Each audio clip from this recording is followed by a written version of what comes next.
Nyanländ. Serien som guidar dig genom Sverige. Idag ska vi prata utbildning. Hej Inger Hellman, studievägledare. Kan du börja med att berätta lite, vad gör en studievägledare? En studievägledare träffar folk som vill börja studera eller folk som håller på att studera.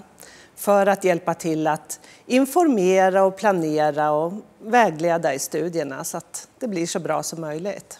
Hur kommer man i kontakt med en studievägledare? Ja, studievägledare kan man ju hitta i de flesta kommuner och man kan också hitta studievägledare på varje skola. Ringer man då till kommunen eller hur ska man hitta er? Kan man googla bara? När det gäller vuxenutbildning då, som komvux och SFI, då har ju varje kommun liksom ett center där man anmäler sig. Och det kan man titta på komvux Stockholm eller komvux Vilhelmina eller var man nu bor. Så kan man hitta de studievägledarna som jobbar där. Vi har fått en fråga på stan. Vi kikar lite på det. Hej, jag heter Osama och jag kommer från Syrien. Jag är 27 år. Ska jag satsa på utbildning eller arbeta? Det är ju en svår fråga att svara generellt på. Men man kan ju säga så att det är ju alltid väldigt bra, om man är ny i Sverige så är det alltid väldigt bra att lära sig svenska först. Och man behöver ju inte alltid välja heller, för att det finns väldigt mycket utbildning på kvällen om man jobbar på dagen, eller på dagen om man jobbar på kvällen. Det finns också SFI på lördagar i många kommuner, så att man kan ju ofta kombinera också. Om man har fått avbryta sina studier i sitt hemland, vilka möjligheter har man när man kommer till Sverige? Alltså antingen så kan man ju fortsätta bygga på de här studierna då, eller komplettera dem. Men man kan också kanske ta en ny väg när man kommer till Sverige. Det finns ju många olika möjligheter när man kommer hit. Vi har ju yrkesinriktad SFI och vi har också yrkesinriktad komvux till exempel. Eller så kan man bygga på gymnasieutbildning så att man kan söka högskolan. Kan inte du förklara lite? Komvux och SFI, hur funkar det och hur anmäler man sig? Komvux, det betyder ju kommunal vuxenutbildning och det är ju för att kommunerna har hand om vuxenutbildningen. Och SFI, det betyder svenska för invandrare och det har också varje kommun hand om. Och då ska man ju vända sig till sin egen kommun där man är folkbokförd. Och när man studerar så har man också rätt till studiestöd. Ja, man kan söka studiemedel hos CSN när man pluggar på komvux. Studiemedel är ju alltså ett litet bidrag och ett lån som man kan få. Vi har fått en Facebook-fråga som lyder så här. Jag är 48 år. Är jag för gammal för att börja studera nu? Nej, du är absolut inte för gammal. I Sverige så finns det inga övre åldersgränser så på utbildningar överhuvudtaget. Det finns bara undre. Till SFI är det 16 och till komvux är det 20. Då kan man ju börja vilken ålder som helst. Ja, absolut. Och det är jättebra. Vi har fått en Facebook-fråga som jag tror är ganska vanlig. Den lyder så här. Vad ska jag studera? Det jag intresserar mig för eller där det behövs jobb? Om du har sådana funderingar då tycker jag absolut att du ska vända dig till en studievägledare. För att det bästa blir ju om du hittar någonting där du i alla fall har lite intresse utav det. Helst flera olika intressen. För det blir aldrig bra om du hittar en utbildning eller ett jobb som du inte alls är intresserad av. Så att jag tror att man kan komma fram till någonting som i alla fall passar ganska bra. Sen kanske vissa intressen får man ha på fritiden. Men...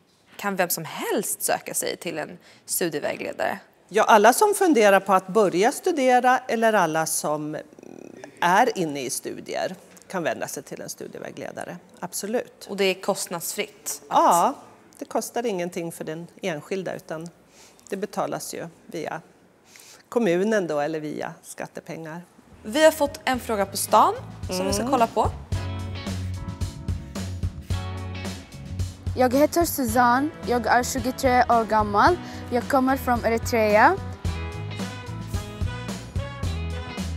Vad kostar det att studera i Sverige? Ja, det kostar ingenting för den enskilda utan alla studier det betalas ju via skattepengar. Det finns några få privatskolor men det är inte alls så vanligt. Däremot när du är vuxen så betalar du väldigt ofta dina böcker, din kurslitteratur själv. Och när man pluggar så kan man också söka studiemedel. Kan inte du berätta lite, hur funkar det? Studiemedel det består ju utav ett bidrag och ett lån som man kan söka om man pluggar på komvux. Sen finns det ju vissa regler, vissa villkor man måste uppfylla. Men man kan titta på csm.se så får man mycket mer information där. Och informationen finns på olika språk så det är ju fantastiskt. Vi har fått en fråga från Facebook. Hej, jag är döv.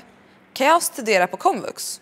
Från Amra. Komvux är ju verkligen till för alla personer. Så oavsett om man har någon slags funktionshinder, det kan ju vara att man är hörselskadad eller har dyslexi eller att man sitter i rullstol eller så finns det många olika anpassningar. Och ibland finns det anpassade skolor också. Som med döva kan det finnas med hörselslingor. Man kan fråga på sin kommun då så hjälper de att slussa vidare. Vi har fått en fråga på stan. Vi kikar på den. Hej, jag heter Marie. Jag kommer från Syrien. Jag är 21 år gammal. Vad är validering? Validering det betyder ju att man kollar om man kan tillvarata dina kunskaper som du redan har. Man kan till exempel validera sig i svenska. Om man redan kan prata lite grann så gör man ett test och ser vilken nivå man ska börja studera på så man slipper börja från början. Man kan ju också validera sig om man har en yrkesutbildning redan. Säg att du är elektriker från ett annat land. Då måste du göra en validering i Sverige. Ett teoriprov och ett praktiskt prov för att kolla så att det stämmer överens med svenska bestämmelser. Då. Och då, du kan ju vända dig till din kommun så blir du hänvisad till rätt person då. Om man har fått avbryta sina studier i hemlandet, vad finns det för alternativ då när man kommer till Sverige? Antingen så kan man ju då fortsätta med den inriktningen som man har börjat på. Eller också kan man börja med helt nya studier och tänka något helt nytt när man kommer till Sverige. För det finns ju många olika möjligheter. Alltså först är det ju bra att börja med SFI. Och då finns det vanliga SFI och det finns också yrkesinriktad SFI. För de som redan är yrkesutbildade eller vill ha ett nytt yrke. Och sen finns det också vanlig komvux med teoretiska ämnen och yrkesinriktad komvux. Och sen finns det också folkhögskolor, många olika typer av folkhögskolor. Inger, tack så jättemycket för att du kom hit och tog dig tiden. Det har varit jättevärdefullt för oss. Och om ni har fler frågor så kan ni gå in på utbildningsinfo.se. Det finns information på jättemånga olika språk.